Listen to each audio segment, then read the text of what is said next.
Hi, I'm Mike Johnson. I'm the Speaker of the House of Representatives in the United States Congress. We are so blessed to be here at ancient Shiloh, as they say here. We had a number of members of Congress here to pray. We prayed for our nation and for peace in Jerusalem, peace for Israel. And we're so grateful to be joined by all of our friends. Thank you. Thank you, Mr. Speaker, of coming here. Here is a place of prayer, the place that Speaker took place of prayer, and we bless you for here, you and President Trump and United States of America, to stay strong together, Israel, United States. We have to defeat the axis of evil. Yes. And you came here, you connected to our roots here. Thank you for that. And I'm sure that together we will build a better future for the whole entire world. Amen to that. Thank you so much.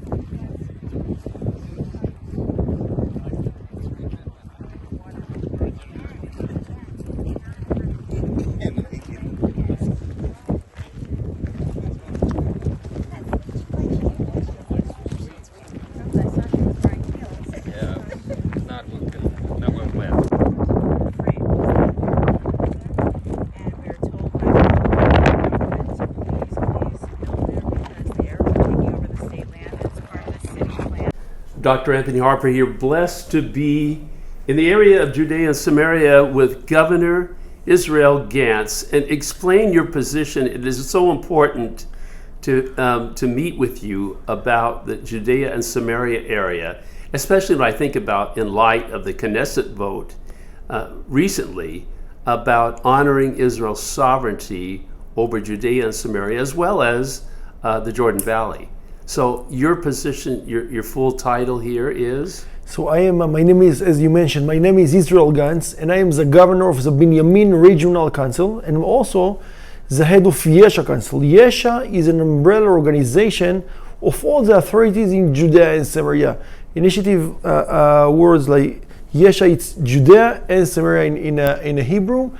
And thank God I was a lieutenant governor for 6 years, 7 years as a governor, and 2 years ago I was elected as the head of Yesha Council too, and we are very happy to host you here, Doctor.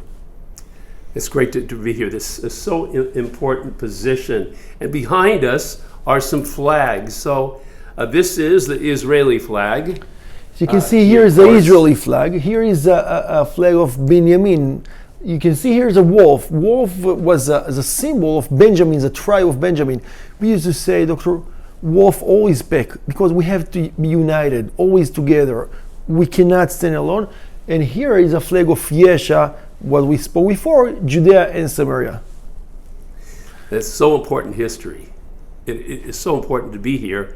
And I think about this being a desert that has come to bloom in many ways, how God has blessed Israel, the Jewish people. And what do you see as significant, most significant, about the recent Knesset vote for Israel's sovereignty over Judea, Samaria, and Jordan Valley? Just before that, if I can mention something about the blessing you spoke about. Okay. You know, when we came here, I'm talking about 50 years ago, it was no vineyard here, no olive trees, nothing at all. Mm-hmm. And as agriculture came, our people say, we want to plant vineyards. And all the experts say, look, and you saw by your eyes, the ground is so hard, a lot of rocks, it will never work. You are wasting your time. But we open the Bible and we saw that after exile, we have to plant vineyards, and we'll plant it. And today, the best wineries in the state of Israel are in Judea and Samaria. You visited Psagot Winery, one of the unique and one of the best wineries in the state of Israel. And yeah, we see the blessing here everywhere. About the Knesset, what you spoke before. So we as Yesha work a lot to make a decision over Judea and Samaria. If I can expand in some sentences. Okay. We arrived here in 1967. 1967, we made a text. Everyone knows the 6-day war. And we took over again back Judea and Samaria. We have to know most of the biblical stories, the Jewish stories, happen here in Judea and Samaria. We came back. We didn't apply the Israel law here. After that, in 1993, 1995, came the temporary Accords of Oslo Accords. about 18% became Area A, which means Arab responsibility, and the PA established. And Area B is 22% is municipality PA responsibility, but security is only Israel IDF. And Area C, about 60% of the area, it's full responsibility over the whole area, Israel responsibility, security and municipality. What's happened? We didn't apply the Israel law here. So only the Jordan Ottoman law applied here, and only part of the Israel law. For example, if I here, as a governor, want to purchase a land here, I'm not allowed because I'm not Jordanian. Yeah, here in Israel. So we have to fix that. And when I want the state of Israel to invest and to develop here industrial zone, expand the road, bring more electricity, water pipes, whatever, they say, guys, we didn't apply the Israel law here. It's not only our responsibility. And that's what we are doing right now. We have to make a decision. Because today it's like no man's land. And what we got terror and a lot of blood. What we have to do, we have to apply the Israel law over the area. The state of Israel will have the responsibility to develop the area, and we will bring here much more roads. We will develop the area. The economy here will raise up. It will be here more industrial zone, and everyone that live here will enjoy that. You know, part of this issue, Governor Ganz, is the issue of Israel's sovereignty over Judea and Samaria that has been brought up at the White House. I asked a question about Area A, B, and C, and thank you for explaining that. Concern for a lot of evangelical or our Christian audience is that seeing a steal of the land of the Palestinian Authority. I had brought up at the White House about the hostility of the Palestinian Authority, the pay-for-slay issue. How often is the pay-for-slay experienced here? So I want to say something about the PA, Palestinian Authority. You, in United States of America, you're not paying the Palestinian Authority because according to Taylor Force law, you know that they are dealing with terror. For years, they sponsor terror. My cousin, myself, had been murdered with her husband, and the murderers got salaries for about 30 years from PA. They educated for terror. If you don't have, you can open the school books and you will see it. When we killed Sinwar that October 7th, everyone know, and they murdered all the PA together. Many of the terrorists here came from PA, were commanders in PA. Today they have 45,000 soldiers, and I say soldier, not policemen, because I never saw a policeman in New York or DC walking with RPG or with machine gun. They're soldiers. They're using parachute. They train in Afghanistan.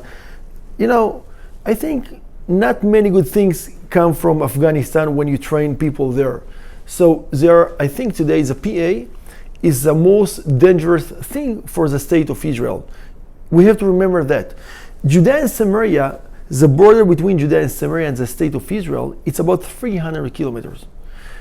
Gaza Strip, that we had been attacked in October 7th, only 20 kilometers. Now, I don't want to imagine even what can be if they will be attacked in an order. 45 soldiers and 300 kilometers will run to the center of the state of Israel. Doctor, without Judea and Samaria, the border of Israel without Judea and Samaria, it's only 10 miles. I think I can run it in an hour and a half. It's unprotectable area.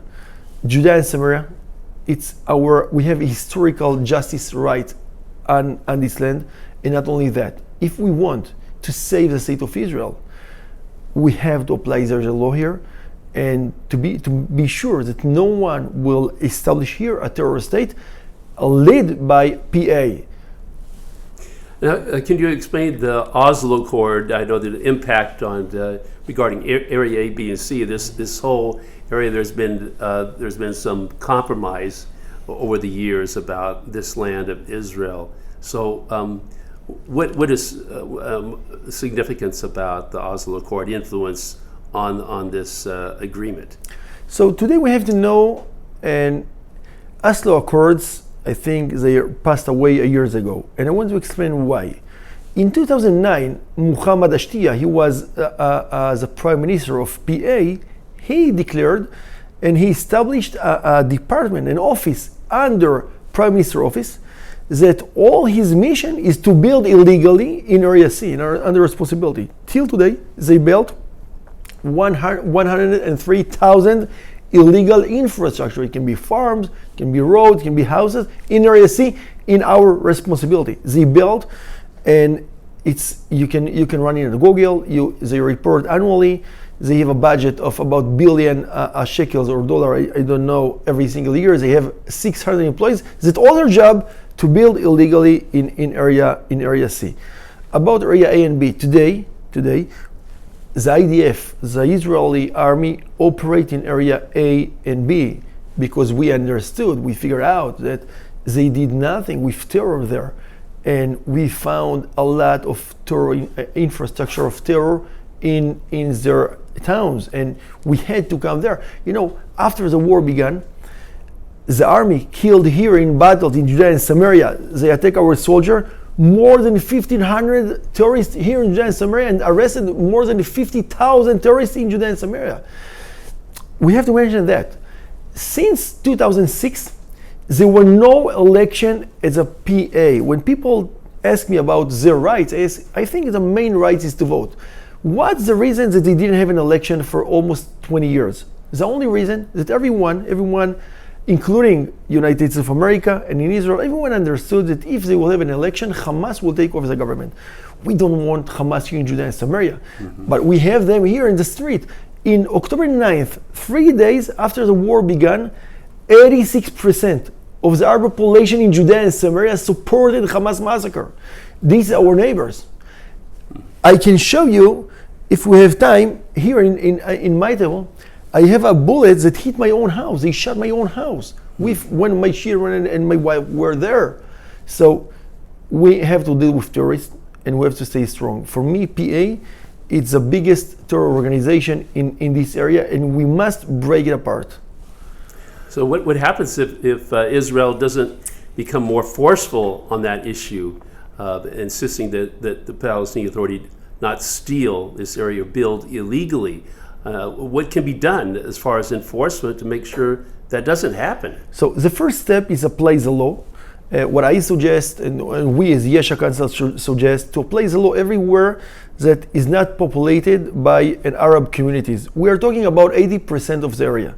Now, when we have the Israeli responsibility, I am as a governor can force illegal buildings. The Israel police will have much more power to force illegal acts in this area.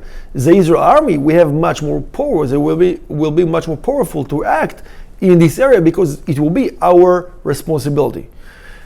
It's the second phase for me is to break apart the PA. I want to explain. You know, United States of America invested hundreds of millions of dollars every single year as sponsored PA. They took the money. In a good scenario, they took for their own pocket. In worse scenario, it was used for terror. Now, we understand that, you know, we have to save the money of your residents, and we have to save this area. What we suggest to break apart the PA and build here 8 different counties. Each area will have a county. The people there will vote for the county executive. They will have their own system like police, education, whatever, and you can choose. You know, you can drive from county to county without any border, and you can choose where to live. Then it will not be the PA that force you. You know, if you have opposition there, they're not punished. They're not democracy. They can kill him. People that are not straight can be killed. It's a street. If you will sell a land, a property for a Jew, you'll be murdered at night. We have to stop that. We We can't ignore the terror that they have. If we will give them counties, and each county will bring a lot of investments from Israel, from United States of America, from Arab countries, Gulf states, they will join, and I think we can improve the life of everyone here. And I want to raise an example. Today, the average salary in PA, it's $4,000 a year. That's all, $4,000 per year. In Israel, is $45,000 per year. 11 times as the average salary. Now, we have to bring opportunity for everyone. And if we will develop here more industrial zone, so the people there can work and will have a job, more job places, and they can earn a lot of money. So what I think, more roads, more infrastructure, more industrial zone, everyone here will enjoy that.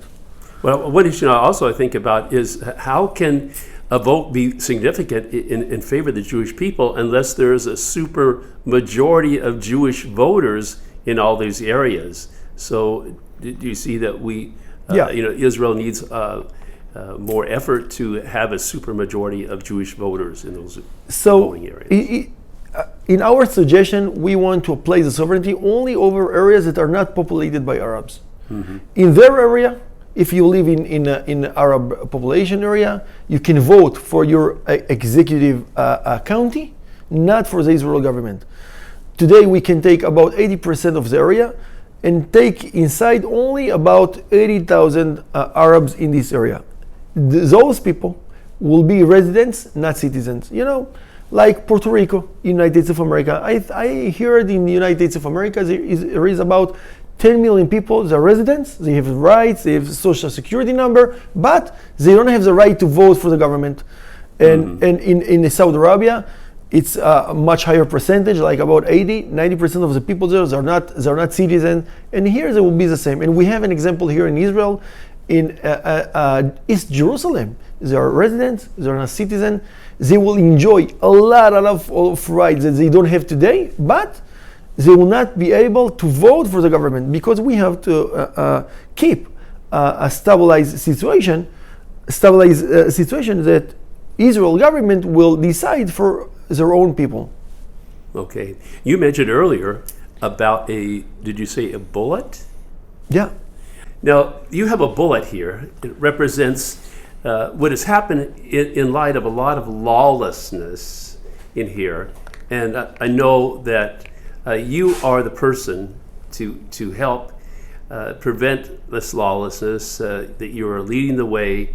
But this bullet, there's a special story about it. Yeah, about a month after the war began, I was here. After the war began, I was here operating the whole region. And we celebrated 13th birthday for my son. It's called bar mitzvah in a Jewish, we call bar mitzvah. So I came for Sabbath. And at night, we heard shooting over our home. When I went out, I found many bullets. They know where do I live. And you can see here, you know, it could kill my children. And now we are surrounded by enemies. They want us dead. And you know, what I used to say is that terror is not a concern. It's not stop here. If you will not stop the terror, they can arrive everywhere in the world. I think we share the same war against evil, against terror, and I see President Trump so strong, so brave, and he's fighting against terror all over the world, and he's very clear, no terror. And I think this is the right position to do. What will be here in the state of Israel about loneliness and about sovereignty? So we brought the Knesset a declaration. The next step will be a government decision. I spoke with Prime Minister Netanyahu many times. He arrived here a week ago, like with Speaker of House, Mike Johnson, that arrived here.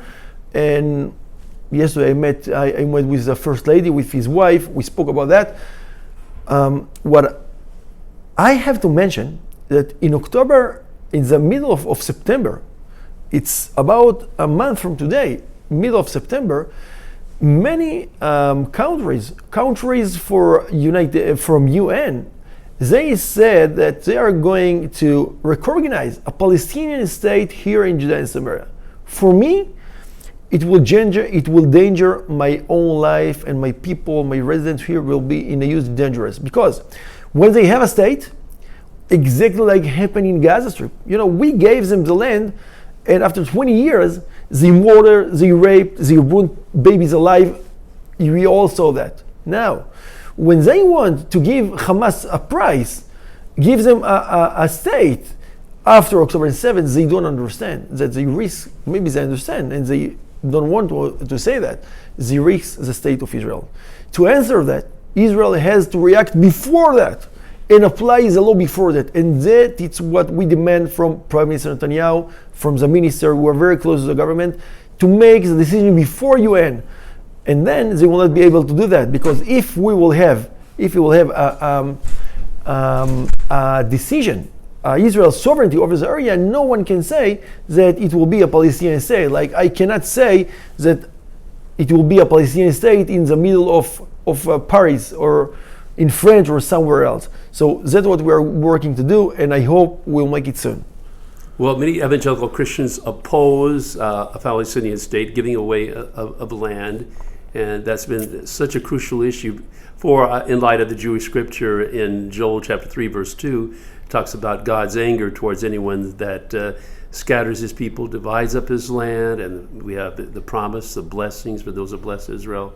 So, many evangelical Christians clearly understand the importance of Israel having, sovereignty over all their God-given land. And how would you distinguish yourself from other people that have run for position, as governor, that how you are stronger on combating lawlessness than other people that have run? So, for believers, as you said, everyone that believes in God understands that it's a promised land and we came here after exile. And I invite you, I encourage you to come and see our forefather footsteps in every hilltop here. You will find coins, you will find pottery shards. We lived here 3,000 years ago and we came back. But not only that, today I think even people that had the illusion that maybe we can divide the area and are not believer, today after October 7th, everyone understands that the result will be the end of the state of Israel. And we are the only democracy in the Middle East, and we are the only country for the Jewish people, and we have to save this country. And the only way to do that is to apply the law to prevent a terrorist state. And we have to know it's an Iran arm here, because we saw that Hamas was sponsored by Iran and Hezbollah. We don't need Iran here in the heart of the Middle East. We don't want the arm of Iran here. So the only way to stop that, even for people that do not believe in God a blessing, they have to understand, if you want to keep the Middle East stabilized and strong and democracy, we have to prevent a Palestinian state and apply the Israel law. Only one state for one nation. So what you're saying is you are the best person, really, to prevent this lawlessness and to make sure that the law is applied here. I don't used to talk about myself, because I think we are working together. Okay. I can promise you that as a representative of all the Jews in Judea and Samaria, I am committed to work hard with Prime Minister Netanyahu, with the minister, to make this move to apply the law as soon as possible. Yeah, it is a joint effort, as you mentioned. It takes cooperation for a lot of Israeli people, but I know your responsibilities are so important, and there are a lot of Christian people that are praying for you, and especially with this Judea and Samaria issue, and for the leadership here in Israel. And it is a blessing to be able to talk with you about this area, because it is so important. So if they see us and hear us, I want to thank them about the prayers. We feel their hug. We feel that. We feel the partnership. We feel their support. And I want to thank the United States administration. We feel that they want to understand the situation, that they give a strong back for the state of Israel. We see President Trump, I think he's a great leader. He is pushing forward. He wants to make a decision. Disputed areas is not for him. He wants to make a decision. He understands the truth. And he's the one that can, with Prime Minister Netanyahu, can make the history. And everyone in the world will remember them, Prime Minister Netanyahu and Bibi, to make the move. And what I feel, exactly like he said, drill baby drill, he said, Go, Bibi, go. Act, Bibi, act. We have to do that. It is a joint effort. And thank you for joining me and our audience about these crucial issues affecting Judea and Samaria and the Jordan Valley, the heartland of Israel. And so in so many ways. And thank you for coming. Thank you for your support, for your partnership. And I want everyone that see us. Guys, our home is your home. Whenever you come to visit Israel, come visit ancient Shiloh. Everywhere here, you will see the springs, you will see the vineyards, you will see the blessing coming alive. You're welcome. We were earlier in the people that were here with behind the scenes. We were at the winery, Segot Winery. Explain this bottle of wine. So we feel that President Trump worked so hard for the state of Israel. So we made a wine. It's called a President Trump wine. It's very good wine, and it's to represent our deep feeling for President Trump and for everything he do for the state of Israel. You know, there are many people here that he will never meet, but I want him to know that people here and drinking the best wine, when they drink the best wine, they remember the best leader, President Trump. Wonderful message. The wine is great at the winery, which I had earlier. So you can see here a replica of coins that we found in the excavation in ancient Shiloh, and this is our history. And I think, you know, we want to build a better future. And I want to tell you maybe last sentence. You know, I used to say that sometimes, how do you make a wine? You crush the grapes and you have a good wine. From time to time, God like pressure us, like we felt in October 7th. But always after crisis, we have a huge flourishing. And I hope the next step will be Israel law all over the state of Israel. A very special message. And I'm hoping that he has plenty of supply of this special wine. I hope so. Yes, thank you. Thank you.